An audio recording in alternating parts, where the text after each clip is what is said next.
Rais wa Urusi Vladimir Putin alisema siku ya Alhamisi kwamba anakubaliana kimsingi na pendekezo la Marekani la kusitisha mapigano kwa siku 30 huko nchini Ukraine.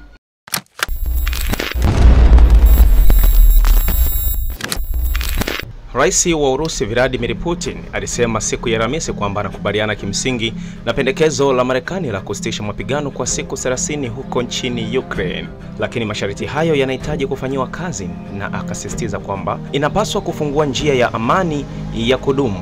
Wazo lenyewe ni sahihi na hakika tunaliunga mkono, Putin alisema wakati wa mkutano na waandishi wa habari huko mjini Moscow. Lakini kuna masuala ambayo tunahitaji kujadili, na nadhani kwamba tunahitaji kujadiliana na wenzetu wa Marekani na washirika, alisema, na kuongeza kwamba anaweza kujadili maelezo hayo katika mazungumzo mengine ya simu na Rais Trump. Putin vilevile aliendelea kubainisha kuwa wanajeshi wa Ukraine wamezingirwa katika eneo la mwisho katika eneo la Kursk nchini Urusi, na akasema itakuwa muhimu kuamua kabla ya kusitishwa kwa mapigano iwapo wataweka silaha chini na kujisalimisha.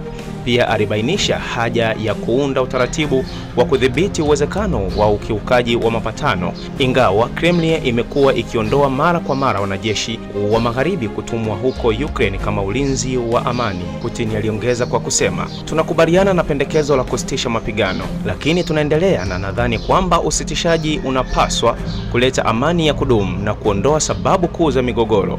Alisema hayo Rais Putin ambaye kila mara amekuwa akilaumu juu ya vita vya uvamizi wake kamili ambapo uliibua mgogoro huko Ukraine.